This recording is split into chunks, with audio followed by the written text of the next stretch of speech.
Hello, this is Sam Mihara. I am a former prisoner at the Heart Mountain, Wyoming prison camp for Japanese during World War II. This is a short story about what happened, why it happened, and the lessons learned in that process. So this is a story about why only Japanese were removed from the West Coast and not Germans and Italians during World War II. Then I describe the important events that happened when I went to the camp, how we were treated, what our living conditions were, and what the specific impact was on my family. And then I conclude with the lessons learned in this process. After Pearl Harbor on December the 7th, life became extremely difficult for people of Japanese ancestry. We found these types of political cartoons that expresses the sentiment of the media and the people. This cartoon shows an Asian Japanese soldier with a bloodied knife and a German Nazi soldier with his weapon, and they're both encroaching upon the continental US. The caption reads, "Our homes are in danger now." That implies that it's the people of Japanese and German ancestry who are living in this country who are the real danger.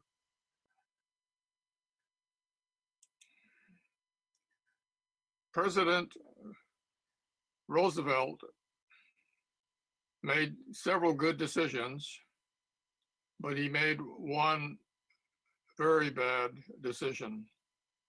He listened to his advisors who recommended that the president sign an executive order. That executive order simply states that he is giving the authority to remove anyone. He's giving that authority to the local military commanders. He does not name Japanese, he doesn't name German or Italians, simply the authority to remove people. So he signed that on February 19th, called the Executive Order 9066, a very important document. So who are the military commanders at that time who have the authority to remove people? They're shown on this next chart, which is the map of the military districts in the United States. And it shows 4 major districts in the US and 1 district in the Pacific. On the right side, you'll see an image of Lieutenant General Hugh Drum. He was in charge of the Eastern Defense Command. And he had a problem. The problem is he cannot, or he has the ability to remove people, but he did not. And the reason is the industry complained. If you remove my German and Italian and a few Japanese workers, I cannot produce. And so the industry leaders convinced him not to do that. So he was not a racist as a result. He simply followed the constituency of most of the industry in the East Coast. Way out in the Pacific, there's a Lieutenant General DeLoss Emmons. And General Emmons had a problem. That problem is 40% of Hawaii was made up of Japanese. So he considered with his new authority to remove Japanese. However, the local industry complained, especially the pineapple industry. They said, if you remove my workers, I can't produce pineapples. But more importantly, General Emmons recognized that it was unconstitutional to remove any particular race. So as a result, he decided not to. On the other hand, in the western region of the US, there's a Lieutenant General John DeWitt. John DeWitt, it turns out, he had no problem. He was a racist. He hated Japanese. He didn't hate Germans, he didn't hate Italians, but he hated Japanese. So what's the evidence that he had so much hate?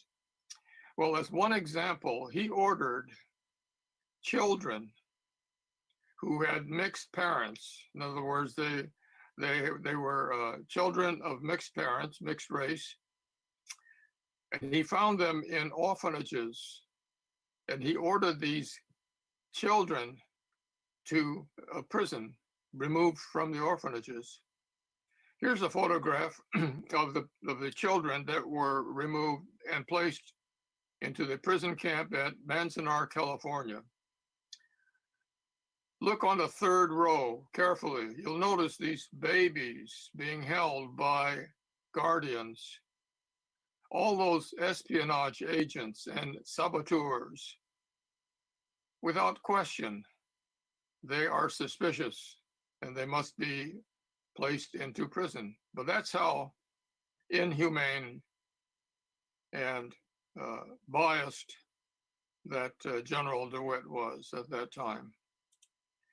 So we all got on the trains. The trains came to pick us up. And now the soldiers are shoulder to shoulder, guarding us to make sure we don't escape as we get on board the trains. Entire families being ready to move on to a location. We were not told where to go or where we were going. They simply said, get on the train and you'll learn later. Well, 3 days and nights later, our train wound up in northern Wyoming. Not everyone agreed. In fact, out of 120,000 people, there were 3 courageous Japanese Americans who decided not to go. One of them was Fred Korematsu. Fred had an interesting background. He worked as a welder at a naval shipyard, and he was fired on December the 7th. But he and his girlfriend decided they wanted to stay. And so Fred had plastic surgery to look white, and that's before surgery is on the left and after surgery is on the right. He still looks Japanese. He changed his name. It didn't help because he was caught and he went to prison. The Supreme Court took it up and they decided 6-3, a majority vote, that he should remain in prison. And the primary reason is that Fred Korematsu is capable of espionage.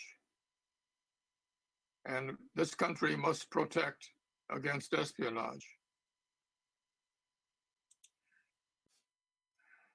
Where is Heart Mountain?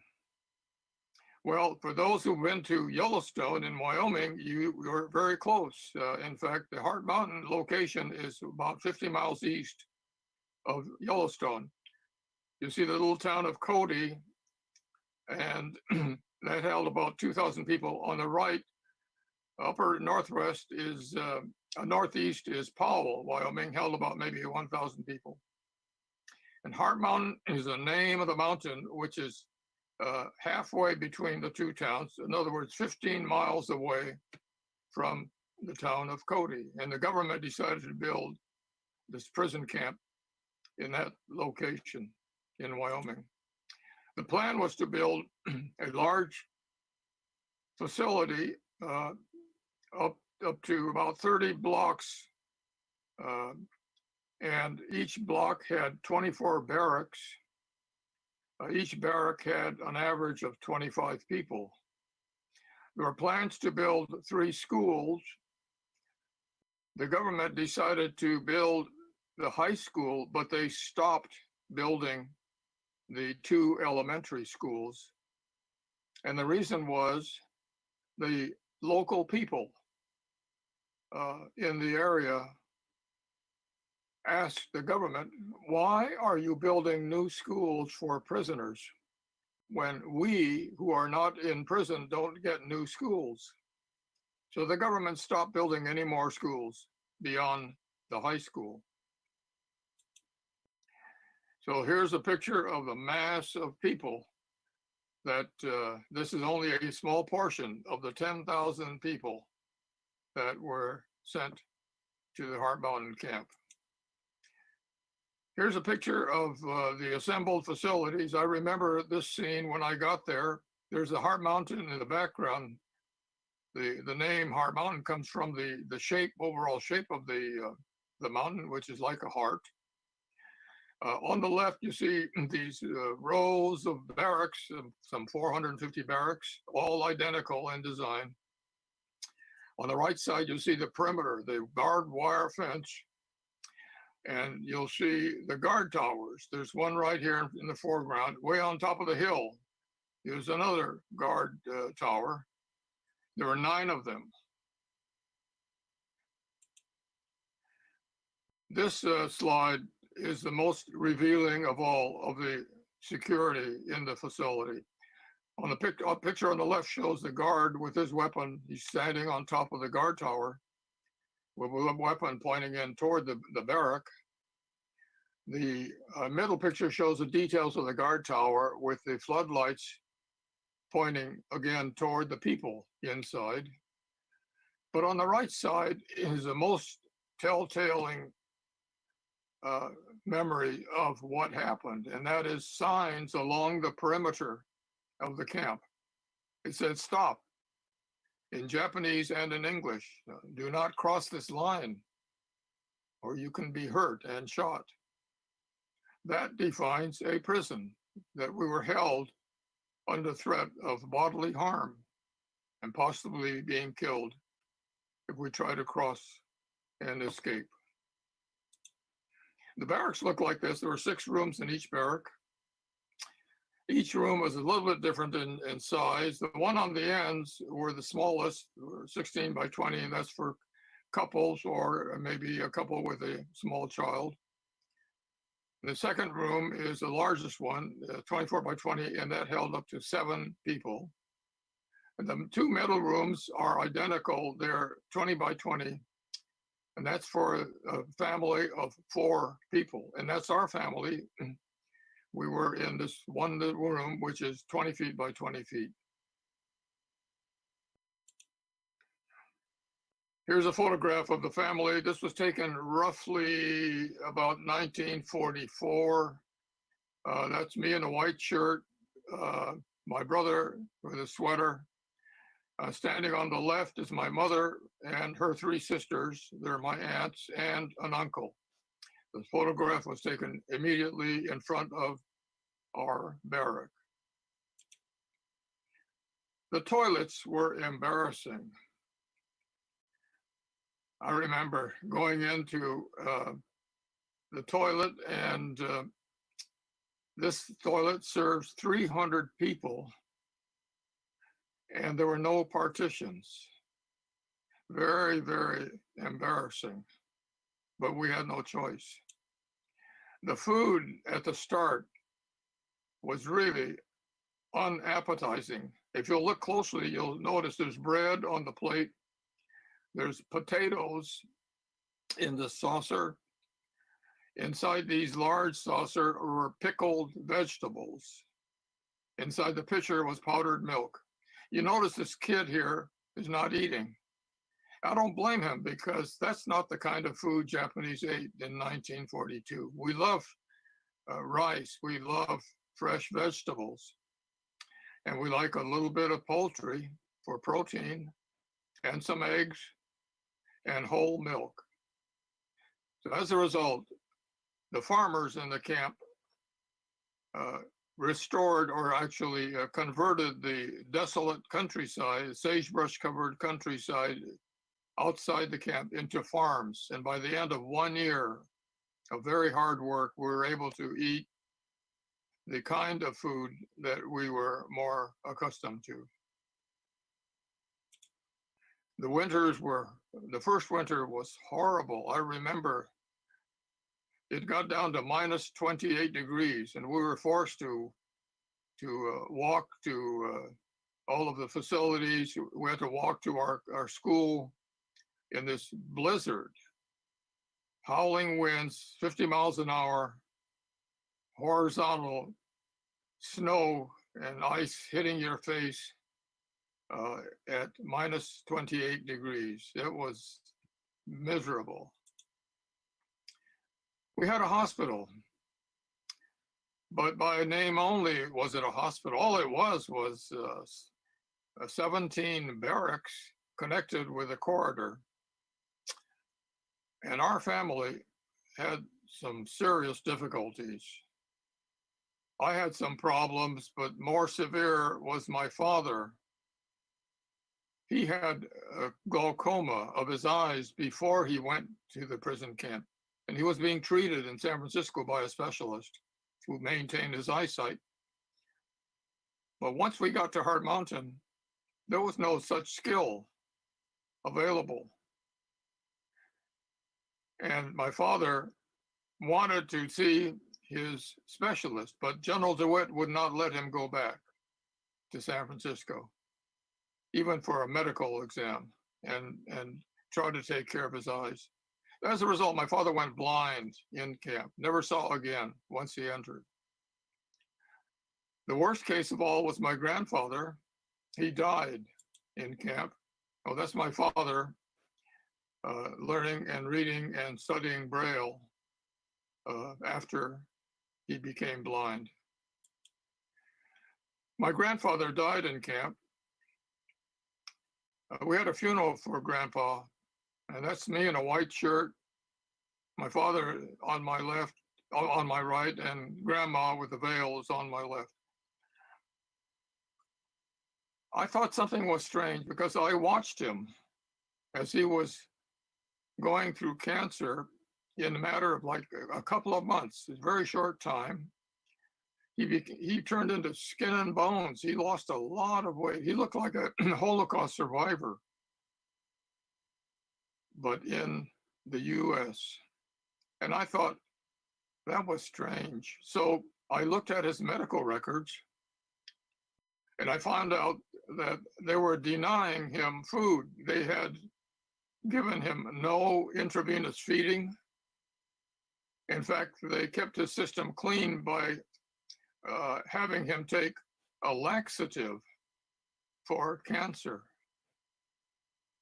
So that told me a lot about the medical facility. Oh, you can call a building a hospital, but if you don't have the proper staff or you don't have access to the specialists that you need, that was inhumane. A very difficult situation for us. Toward the end of our stay, I remember the government realizing that no one's escaping. In fact, there was not a single escape from Hart Mountain during the 3 years. And as a result, toward the end, the government let a few of us at a time go to downtown Cody and do our shopping. And I remember walking up and down Main Street of Cody, which is called Sheridan Avenue, and looking in each store. And I would explain to my father what was inside the store. You know, here's a pharmacy, here's the restaurant, here's a clothing store, and so forth. About every third store, I saw this sign, no Japs. And that made me wonder. I said, why do they hate us after, we've done nothing to them. We haven't caused them problems. We're trying to bring them some business. And still that hatred existed to make life even more difficult than it need be. Toward the very end, there was a hero attorney. His name is James Purcell, a white attorney who specialized in civil rights. And James Purcell realized that there was something very, very wrong. Because when you take American citizens and place them into a prison without any justice, that's unconstitutional. So he filed a lawsuit against the government on behalf of one lady. Her name is Mitsuo Endo. And the government made some claims, but the case went to the Supreme Court, and they decided unanimous 9-0, that she must be let go, because that was 3 years is a long time, and that's unconstitutional. So as a result, not only did Mitsuo Endo get to go back home, but all of the people who were considered as loyal to the United States were allowed to go home. And that makes up a large percentage of the people in these camps. So we piled on the trains, get ready to go home. And the government decided to eliminate the existence of this camp by selling all 450 barracks to local people, that is, farmers or who else want these, and to move them. The requirement was, if you will move it, you can have the barrack for $1 a piece. So as a result, all the barracks were cleared. And today, if you drive around the area, northern Wyoming, southern Montana, the chances are you'll come across a building that is exactly 20 feet wide and either 120 feet long or 60 feet long, cut in half. And most likely it was a former barrack. So we at the Heart Mountain Foundation are in the process of trying to restore the camp by bringing these barracks back. When we got home, life became very, very difficult. The hatred against Japanese was even worse than when we left.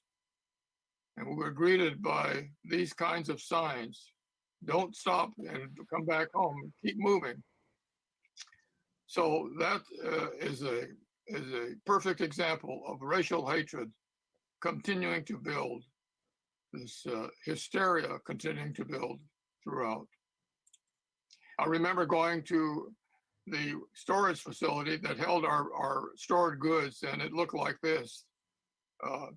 Our boxes of stored items were vandalized, they're ruined, missing. We lost a lot of valuables in this process. What we wanted after all of this was over was very simple. We wanted an apology from the government for what they did. And we also wanted a small compensation for the damages that took place. It took a long time, 50 years of effort by a large team of pro bono attorneys, that is, attorneys who work without fee, to try to get the government to apologize. One of the steps in that process was an exhibit at the Smithsonian in Washington, D.C. And on the outside, it showed the conditions, photograph of a young children who were loyal, expressing their loyalty. But inside, there are photographs of the entire families who were inside these prisons. And there were also photographs of Japanese American soldiers who fought for this country. Here is a photograph that shows the Sergeant Kaz Masuda in uniform, who came to say goodbye to his entire family. So this picture was taken inside the prison camp. And as a result, that was sent to the White House, and President Reagan was convinced now was the time to sign the bill. So that bill specified an apology and a compensation be provided to those who were in the camp. Here's a letter that I received from the first President George Bush with a keyword, sincere apology. Very, very helpful. And along with this letter, there was a small check that helped pay for the damages. Heart Mountain today is not much different. It's a beautiful mountain. But those of us who went through the experience wanted to make sure that people will remember what really happened. So what we did was we built a school. It's called a learning center. And on the outside, it looks like a barrack. It's 20 feet wide, 120 feet long. On the inside, there's a series of walk-through schoolrooms. And as you go through, you'll learn what really happened in much more detail than I'm talking about today.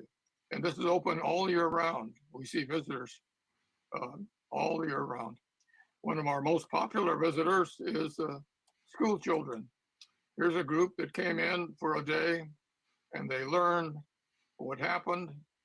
And it's a day trip for them.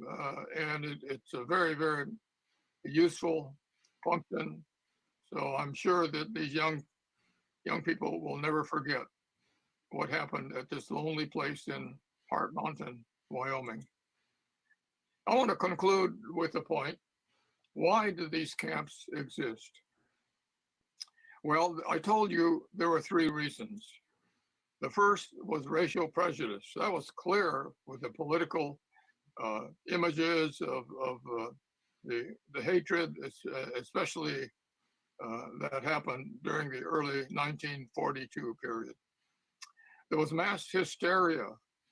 By that, I mean the media, these political cartoons and other signs, getting all the local people excited and worried about this problem of people of Japanese ancestry in our midst. But most important, there were a few leaders of this country who failed to honor our constitutional rights. Very, very difficult problem because some leaders didn't believe in the Constitution. When I give talks all over the country, a few people, not many, but a few people thinks it's still okay to imprison without justice. They think it's good. And I simply point out to them that it is not good, not for anyone. Remember this photograph. Instead of Japanese, at one time it was almost German and Italian families. Today, it might be Middle Eastern Americans. It might be Muslim Americans. Tomorrow, it could be others. This might be your child looking at the armed guard, wondering, where is he taking me? This might be your daughter inside a prison camp after 3 years, wondering, when am I going to get out? And this might be your son trying to climb out of the prison camp, not knowing there's a guard with a weapon pointing straight at him. And so I simply say, never again to anyone at all, never again. Thank you very, very much. I appreciate your time. I have a book available on my website, www.sammihara. And also I'm available for speaking in more detail. I'd be happy to do that. Thank you very much. I'm Takashi Hoshizaki, Los Angeles native. On December 7th, Japan attacked Pearl Harbor. I was 16 years old and not knowing much about what was really happening worldwide. That day, when our family gathered and sat together, trying to figure out what was going on, I was quite surprised to hear my dad saying that Japan is going to lose the war. And we as kids were sort of staring back in complete disbelief. But yet, I was later on, we find, yeah, my dad was correct. So there's a lot of things that he knew that gave him a lot of information as to what was happening. But then uh, in our neighborhood, the people were now, later on in a few weeks, were now forced to then to move out. We did not know where we were going. And so they were now selling things like their cars, ice boxes, and the furniture. And so, but my dad turned around and actually then leased the house that we were living in for 3 years. And again, I wonder how he figured out 3 years would be a good lease time. With all of this going on in the neighborhood, one of the things that it's, I guess, in a way, history is sort of repeating itself today because with the occurrence of Pearl Harbor, many of the people who worked for the government and different uh, businesses were suddenly lost their job. They had no income. And that was true for the other people who were in our neighborhood were gardeners. And so they in turn now, in a way, lost their income. And so today, with this coronavirus lockdown, again, people are faced with loss of income. And I think that the people who are now without jobs can sort of feel this, what the impact was on our Japanese American society right after Pearl Harbor. Then I'm going to then jump ahead, and then and when we ended up in the Pomona Assembly Center, I was I would then be standing around and talking with the older Niseis, and one of the things that they kept bringing up was that we should have resisted. We shouldn't have gone along with what the government had said, asked for. I began to wonder what, what was really going on. As thinking back to our neighborhood, as when we had to then leave, people then had to sell whatever they had, or even just left many of the prized possessions. Began to think that, well, this whole uh, uh, action of putting us into the camp was wrong.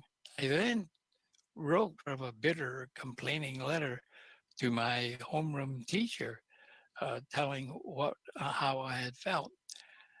And later she wrote back and said she was sorry that I felt that way. But in thinking back, I guess this is sort of the seed of the for my reaction to resist the draft that came much later. Our family ended up in Heart Mountain, Wyoming, and in the um, winter of 1943-44, the Army decided that they would draft us out of the camps, and I had we had to register for the draft, and that was for any of the men who were 17 years and older. Draft board then sent back my classification, and it came back as 4C, which then was at that time the enemy alien classification.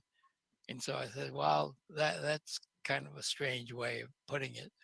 But then as time went on, um, they then changed the classification to back to 1A, which then meant that I was considered as an American citizen and therefore eligible to be for the draft. All during this time in in 1943, 44, there were groups, different people who were now uh, trying to find ways of contesting the our incarceration, and so this I knew nothing about. But then there was one uh, person. His name was Kiyoshi Okamoto.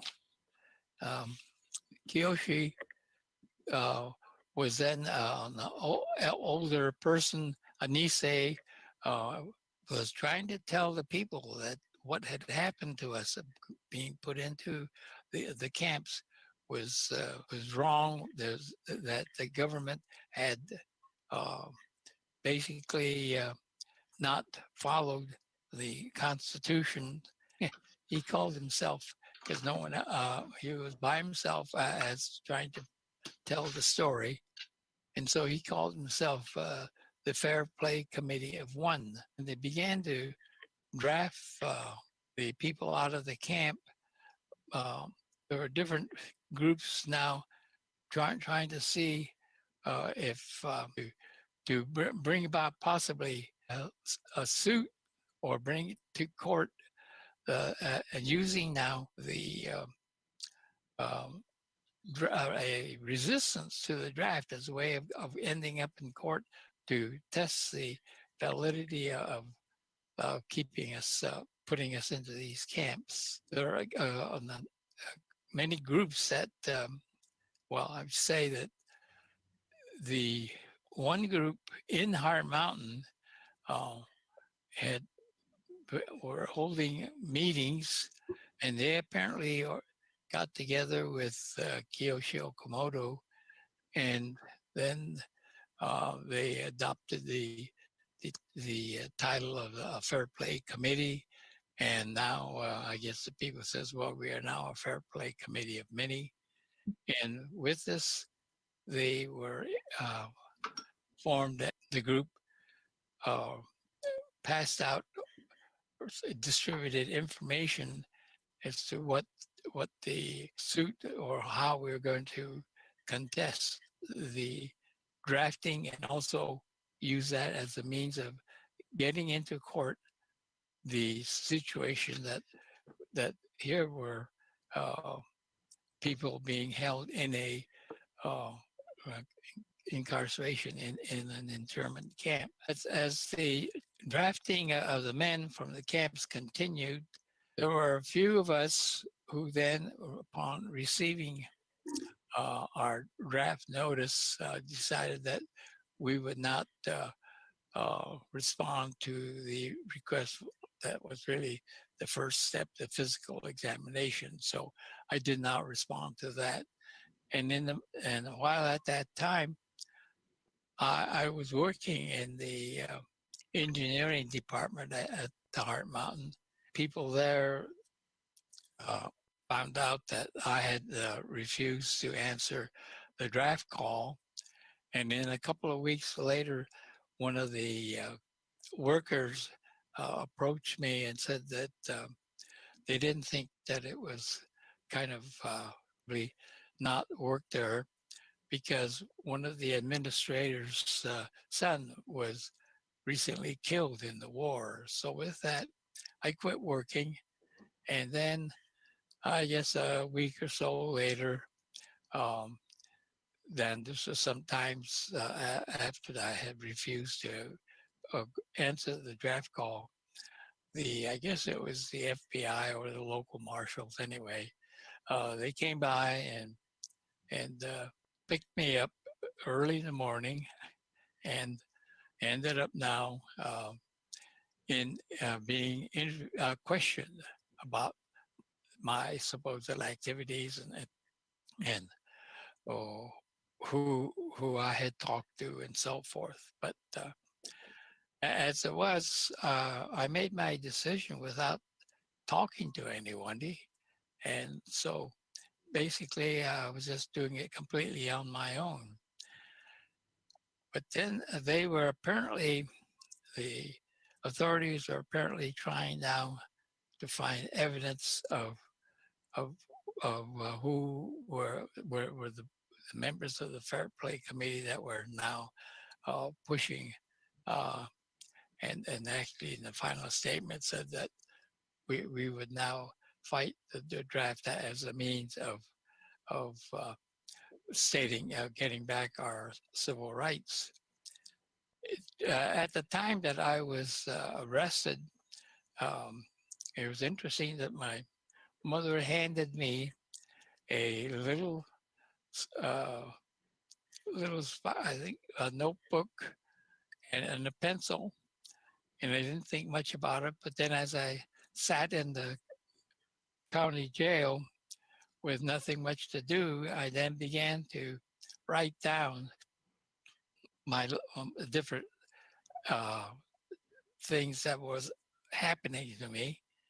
And so it ended up that I had a little diary that that I wrote into from the time that I was arrested to the time that we were convicted in Cheyenne about a month or so later. And that particular book is sitting in the archives of the Heart Mountain uh, Center. We apparently, there were 63 of us that were then had refused to answer the draft call, and uh, there was that 63 was a large group that I later heard that there was not enough space in the different county jails in Wyoming, and so someone made the comment that at that time we filled up all the county jails in Wyoming, and I ended up in the county jail in Casper, Wyoming, and from there, um, before the trial began in Cheyenne, Wyoming, uh, we then spent. It was a brand new building and a brand new uh, county jail, and so it was nice and clean. And we were, in fact, the only ones in that county jail in Casper. Well, from there, when before the trial began, we were then transferred to Cheyenne, Wyoming, where it turned out that it was an old building. The jail itself was old, and compared to Casper, it was dirty and it looked like it has never been cleaned. And so there we were, 63 of us jammed into this uh, jail, and we, in fact, uh, many of us ended up uh, sleeping on the floor because there's not that much room. And I remember after a week or so, some of the people, some of the guys decided, well, because we just really didn't do much of anything, to and asked the guards if we can then have uh, something now that we might be able to clean up the jail. And so we got, I guess, brushes and old rags and soap and water, and we virtually 63 of us scrubbed down that county jail and really cleaned it up, and so it would look much nicer than the time we got there, and it felt much better being cleaned up. So that was one of the activities that we had uh, there in the Cheyenne jail. The trial itself uh, was the judge. Well, we had decided that perhaps we had a choice of whether we're going to have a trial by jury, or we could then forego that and then have a trial under just the judge. And because of the wartime conditions, the group decided that it would probably be uh, more in our favor to forego the trial by jury and then have it with the judge only.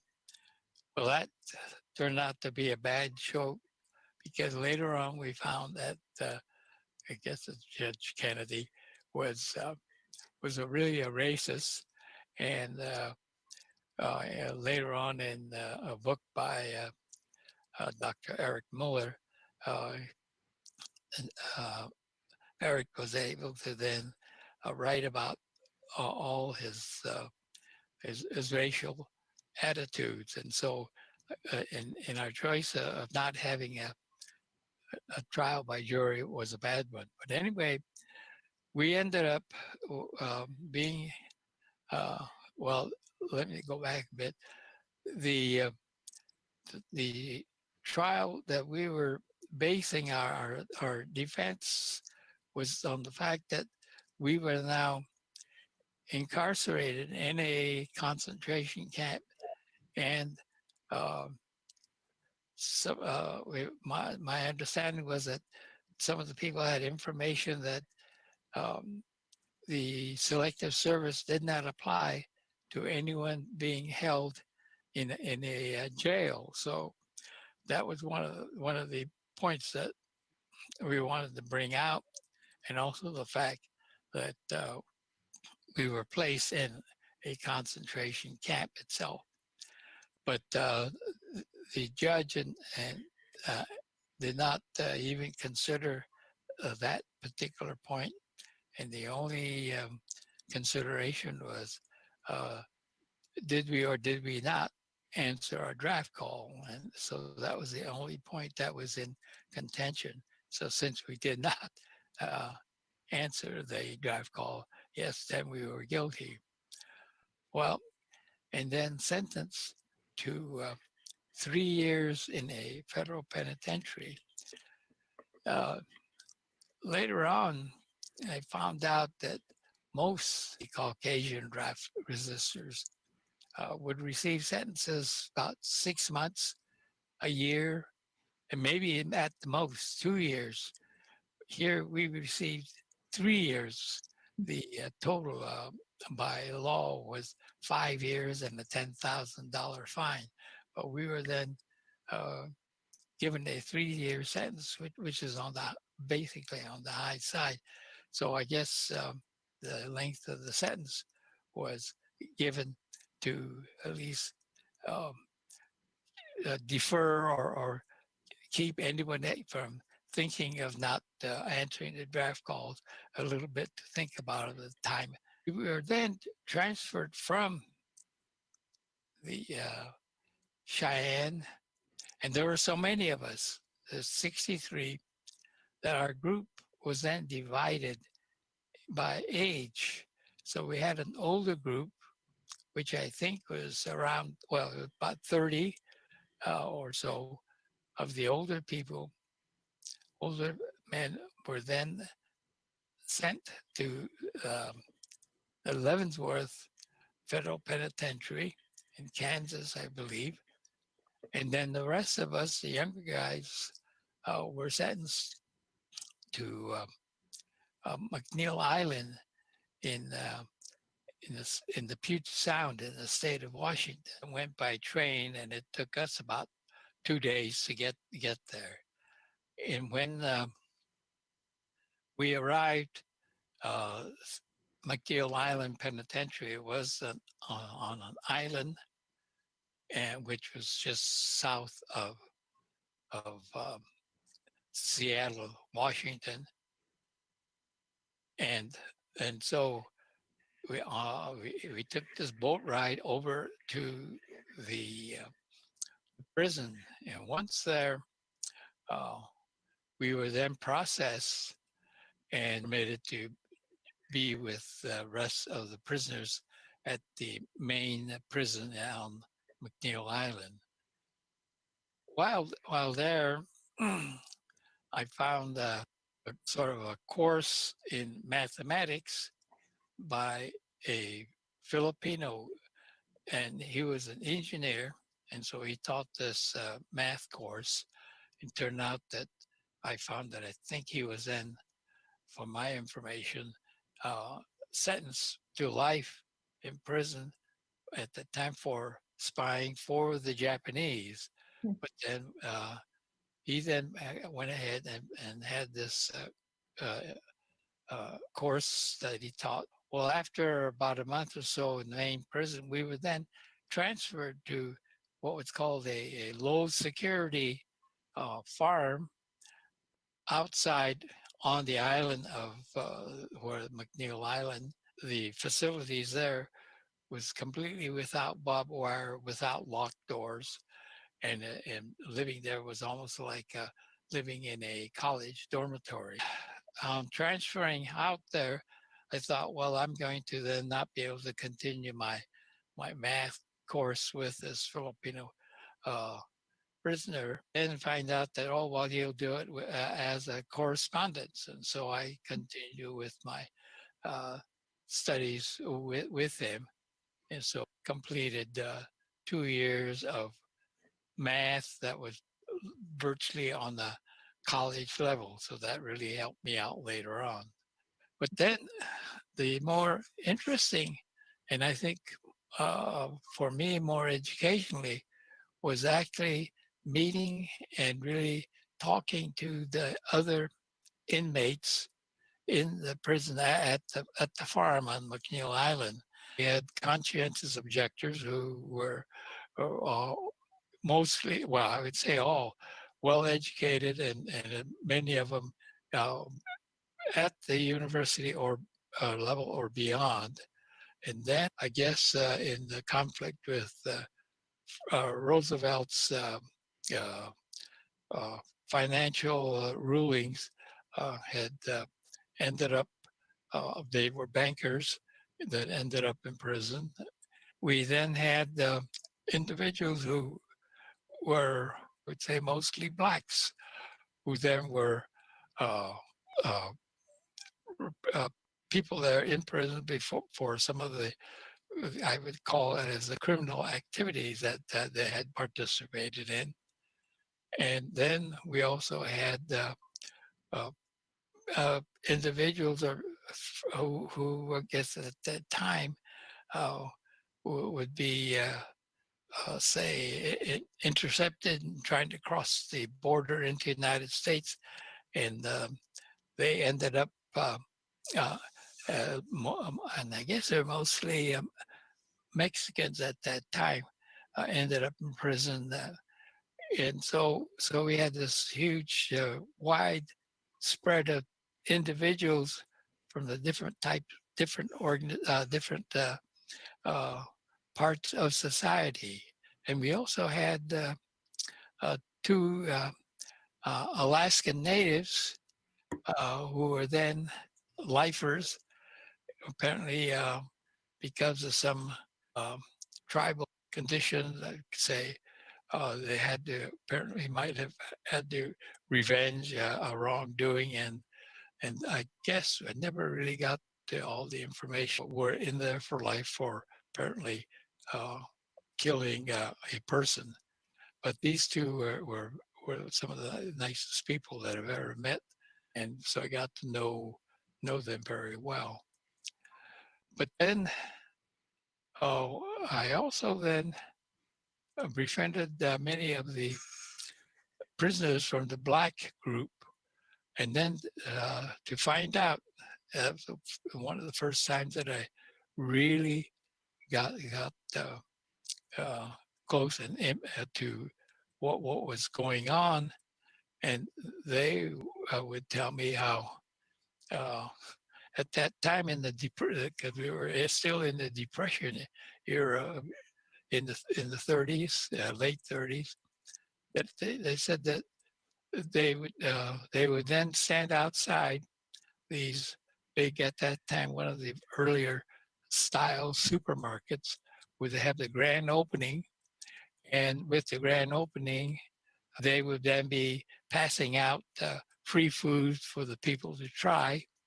And they now, as a young black kid standing outside, uh, was wondering whether it would be safe to go into the store, like there was the Piggly Wiggly store at that time, to now partake of the free samples And so, but yet they would then, um, I guess, go on in and then and try to see if they can get some free food, uh, being very, and so I got feelings that yeah, these people were really even hurting, going hungry and being cold, and so that made me understand.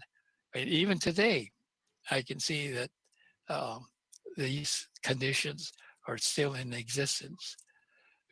Hopefully, that things will change for the better with what the events of today. One of the fellows in our group was working in the office, and he came across a letter from uh, the director of the camps uh, asking that we the resistors be, be not be released, especially at that 1 year period, because he felt that that was just a slight tap on the wrist. And then I guess they were afraid that more people would then be resisting the drive. And uh, so then that was then sent, a request was sent to the director of the federal prison, who in turn now sent letters to the wardens of the camps, of the prisons that we were in. So that was one of the reasons that we did not even heard or even any inkling of a parole hearing at that 1 year or 1/3 of the time, or for us, that 1 year period. But it was then for every day that you were a good prisoner, uh, percentage of your sentence would then be reduced. And so most of us were model prisoners. We didn't cause problems, didn't get into fights and so on. Finally, it turned out that around the 2 year time, our good time uh, benefits was such that they had to then, according to this other set of rules, we were then released in July of, I think, 1946, which was almost a year after World War II had ended. Well, we I got back to home, got back home. The family now, very fortunately, with my dad's 3 year lease of the house, was able to get back into the house. My dad then he then ended up buying a rundown nursery. So by the time I got home, the nursery was running, and so I ended up helping out at the nursery. That following September, I started my restarted my education. Well, from LACC, uh, went on and transferred to UCLA, and at and then at UCLA, I got my bachelor's, and then I was working toward my master's degree when I got my second draft notice. And um, and here we were.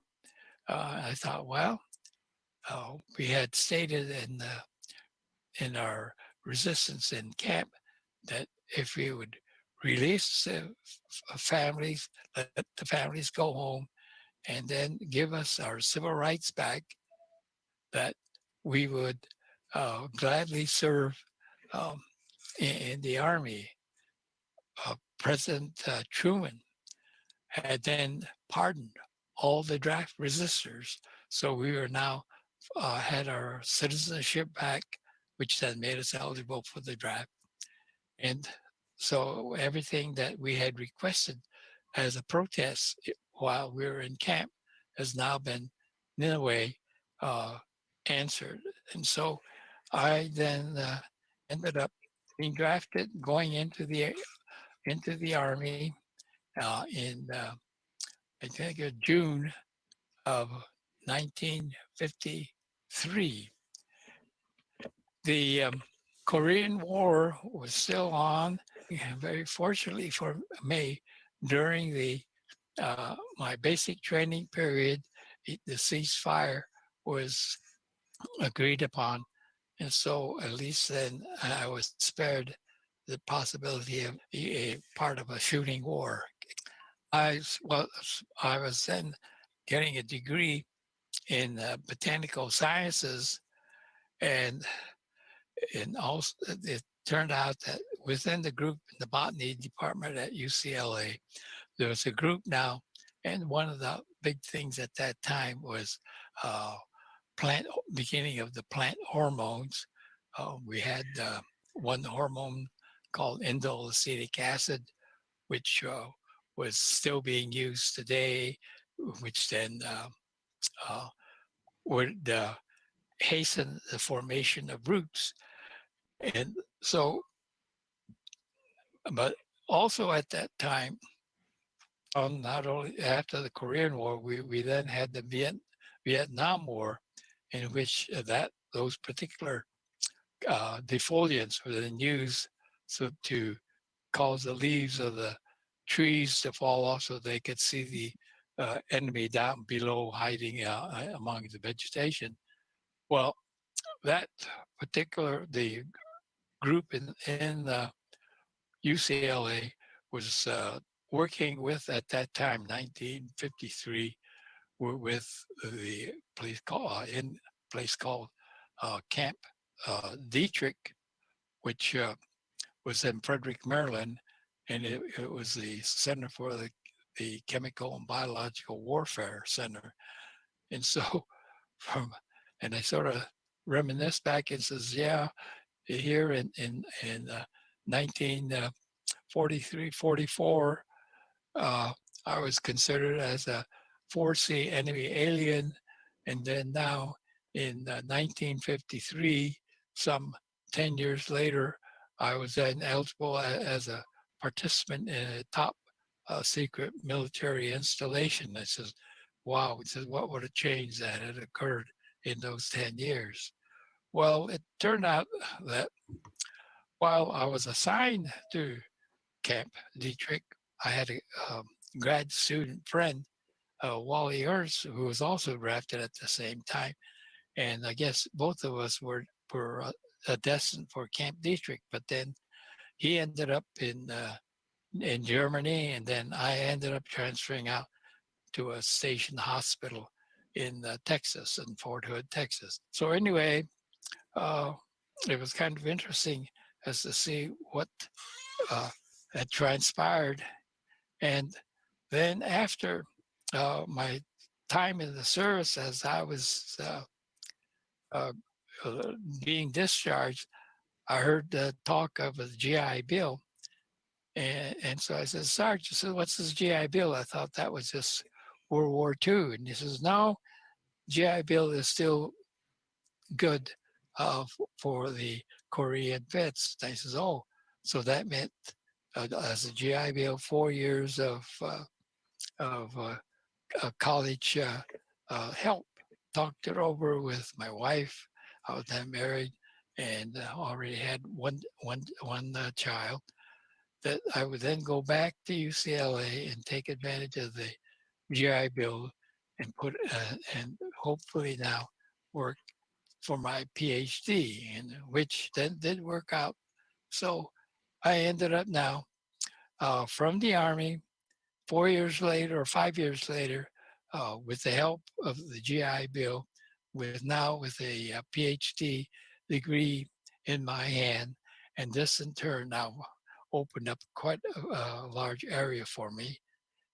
And at the time that I had graduated with my doctorate degree, the space program was going full blast. I ended up in the space biology laboratory at UCLA. And then from there, I ended up in the Jet Propulsion Laboratory in Pasadena, from which I retired. And I retired, let's see, I think in 1989 or something like that. I'll sort of conclude my talk. I don't know of adding any more relative to the resistors story.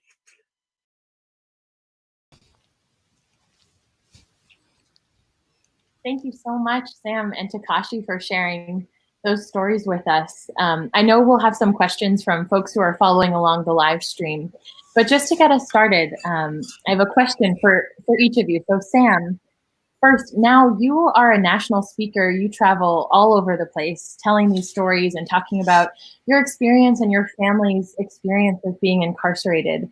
What made you want to start traveling and telling these stories? And what have you learned from telling this story to so many people around the country?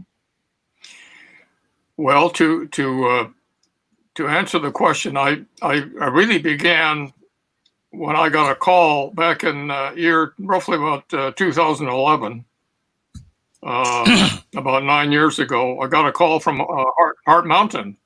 The executive director at that time asked if I can speak because there was a convention, and the organizers was asking, is there a former prisoner who can give a talk about what happened? And so that's how I began.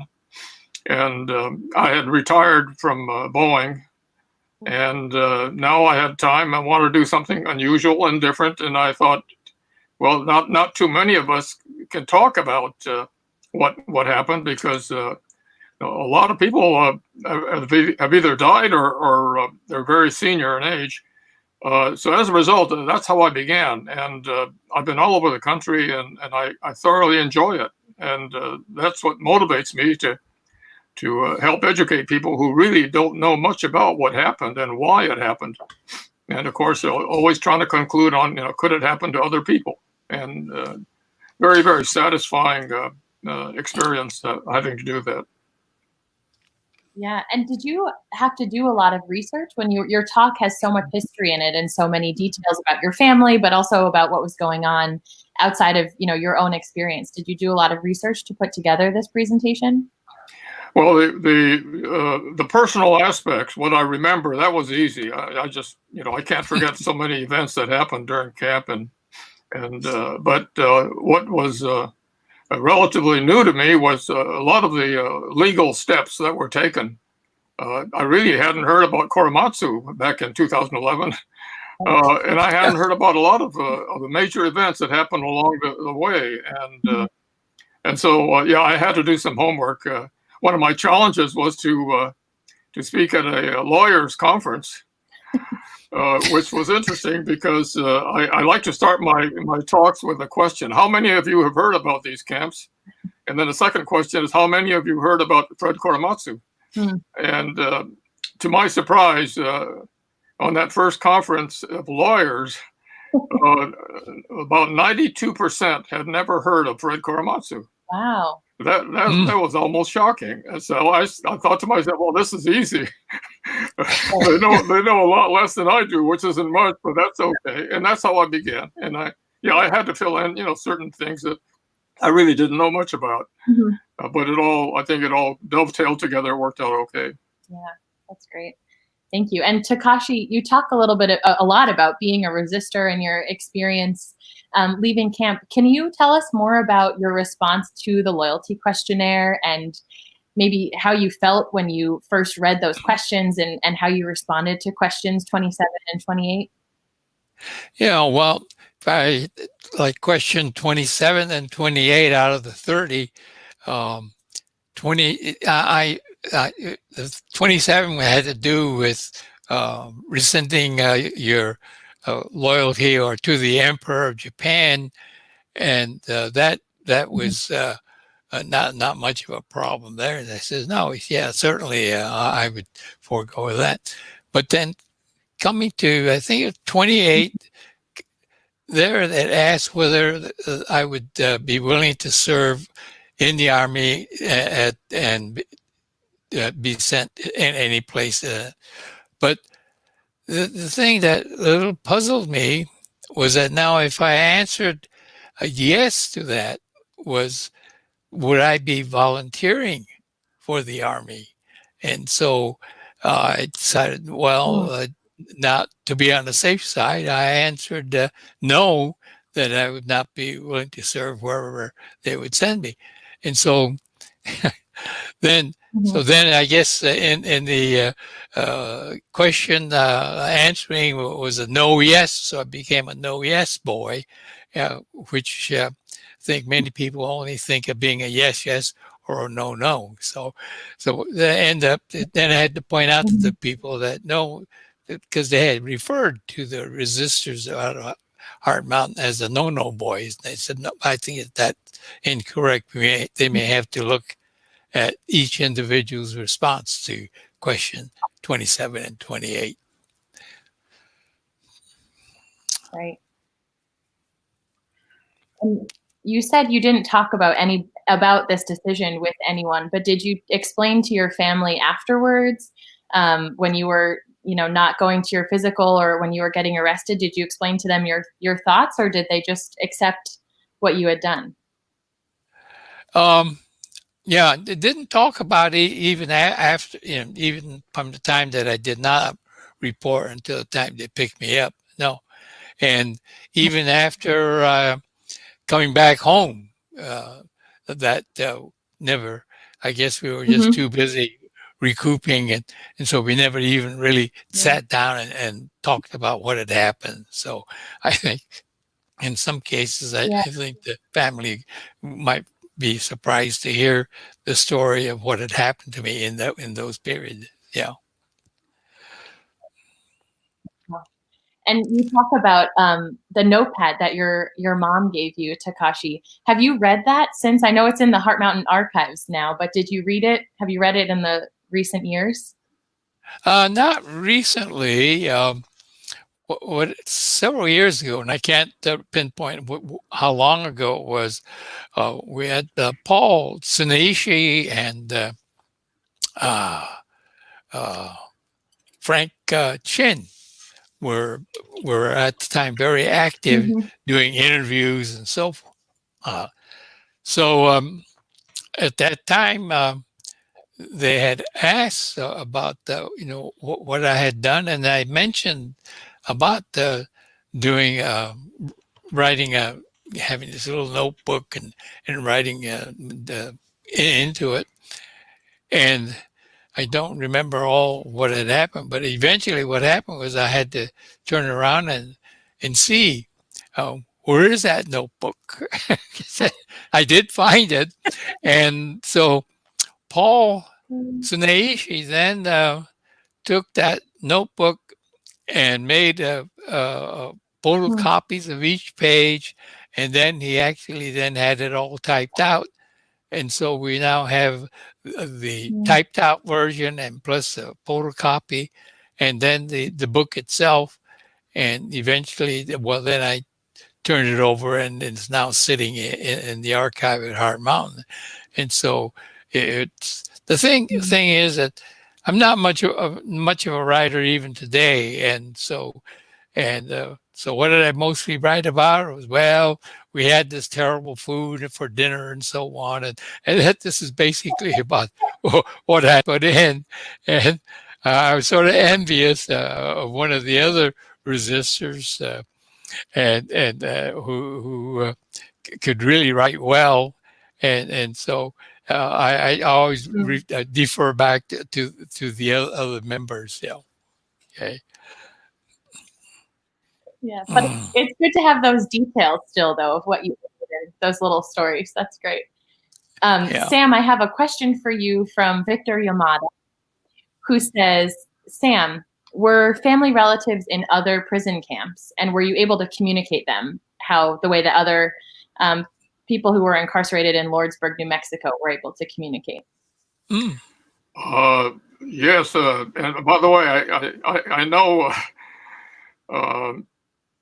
that it's frequently asked about the communications between the family members and were we broken up, and the answer is yes. Our family was broken up into two camps. On my mother's side, I had two aunts, and my grandparents on my mother's side went to Topaz, and the rest of us went to Heart Mountain, and we could not figure out why they split us up, because we lived about a block from each other in San Francisco, and so to this day I have no understanding as to how they divided the people up.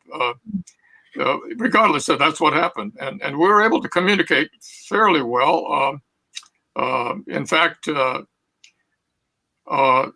because of my grandparents' failing health in Topaz, my two aunts were allowed to come and visit Heart Mountain because they had heard that Heart Mountain has a better hospital facility than they have in Topaz. And so they wanted to do some research to find out if it's worth it to try to get the grandparents to move into Heart Mountain. Anyway, that did not happen, but regardless, we were able to communicate, and that went along well.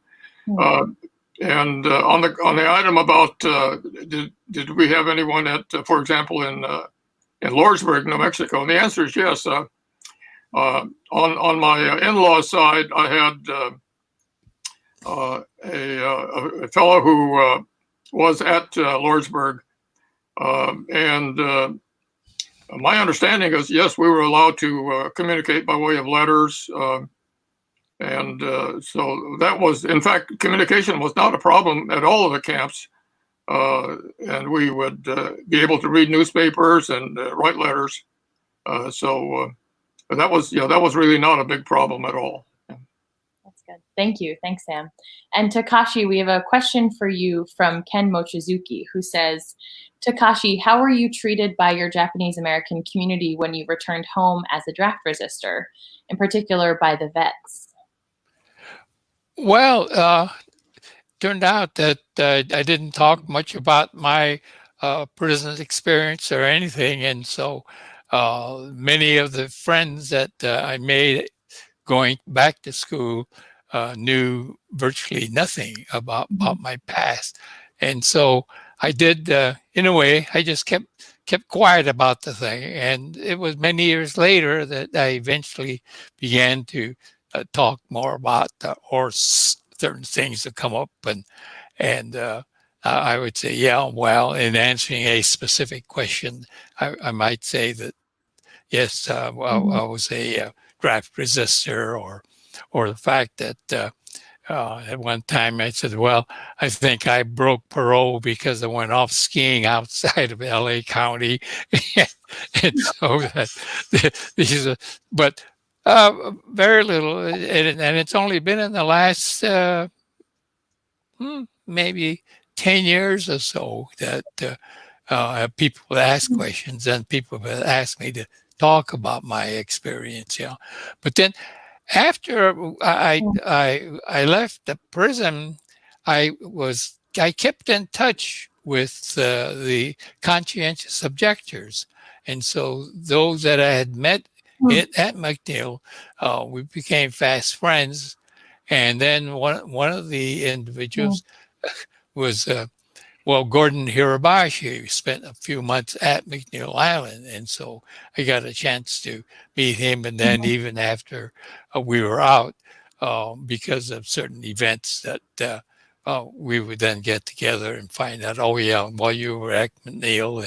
And I think in the last couple of years, so I ran into a fellow that I remember the name, but I didn't quite. Well, years had passed, so it was kind of hard to recognize it. So, yeah. So anyway, so that's some of the things that has happened relative to eventually telling my story.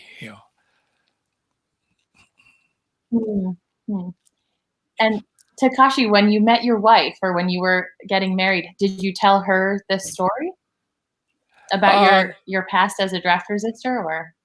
No, the only time I think I told her was about the time I decided that I would ask her to marry me. So then, in fact, I was quite shocked at times when other people had found out what I did. Oh, they were enthralled. I said, "Oh, yeah," I said, "Well, it was." So anyway, yeah. So I met Barbara.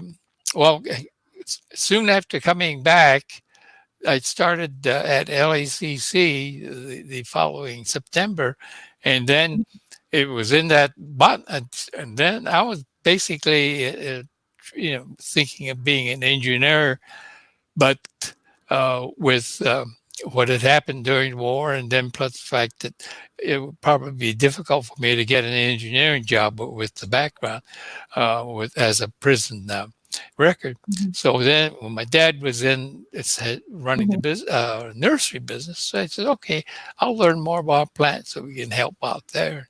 So I started the courses in botany, and in that freshman botany class, it was this gal that I saw, and I said, oh, find kind of be interesting to meet her. Eventually I did, and I guess I guess slow. But anyway, after 6 years of meeting her off and on and courting her, uh, then I finally, when I asked her, I told her, well, I told her that what my background and whether that she would be accepting me or not. And she says, oh, yeah, that's fine. So, and so we have uh, two children, and she passed away about in 2012, which is about 8 years ago. So we had a very nice, long, happy marriage. But very quickly about her, she was one of the world experts on the fern plants. And so we got to travel all over the world as she did her research and also giving talks. And so, anyway, I think I made a pretty good choice. Yeah.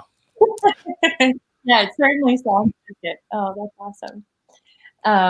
And Sam, it's heartbreaking to hear you talk about all of the health issues that your family endured while they were at Heart Mountain. And I'm wondering if that experience shapes the way that you tell the story of incarceration, or your experience with incarceration, or shapes the way that you remember that time in your life and have lived then as an adult. Well, what I try to impress on my audience is, the fact that you have a physical facility like a prison camp, and you're given food and room and board. That doesn't mean you're being treated in a humane manner. If you don't get the quality of medical care that's reasonable in this day and age, or at that time in 1945 even, that is inhumane. And so it's not only unconstitutional, but treating captive people who deserve to be treated humanely is very important. So that's the kind of a message I like to leave in my talks. Yeah, thank you. Well, thank you both so much. I want to ask just one more question of both of you before we wrap up, which is thinking about, the wonderful messages that are in your talks and the answers you've given to my questions today. What kind of advice or words of wisdom do you have to pass on to young people today, especially in light of the protests that are going on right now and the fact that we're all isolating because of COVID-19? What kinds of words can you offer to young people today, or any people today, I guess? Well, I think I could kick that off with an observation I've had in my talks. I frequently get to high school students, and a typical question is, what can I do? I'm only a high school student. And I would reply back, you can do a lot. You have no idea of the power that you have. When it comes time to vote, you can certainly do the right research and make sure you're voting for the person you really believe will be the right leader of this country. But even before that, if you're not old enough to vote, you can certainly speak up and be heard. And if you find that something is not going well and not going right, speak up. Let people know. Let others know. That this is a very, very important event that's going on, and people need to be educated as to what's right and what's wrong. It's very, very important. Thanks, Sam. Well, one of the things that I always like to point out is, and then in my case, when I was 16 years old, I knew very little about what was really going on. And I think even today, I think that the younger people, it's very difficult for them to really pay attention or to spend time really looking at or trying to understand what is really going on. And so, if possible, I'd say, yeah, look at the news and then think more about what is happening in the world.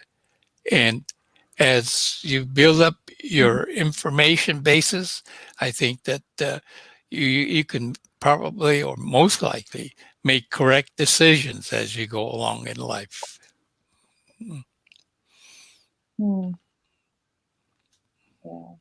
Thank you both so much, and thank you for sharing your stories with us in your afternoon. And thanks everyone who joined via YouTube. We're so grateful for your questions and your participation, and we'll see you soon. But thank you so much, Sam and Thank you. Takashi. Thank you very much. Okay. Appreciate Yeah. it. You, Thank you much.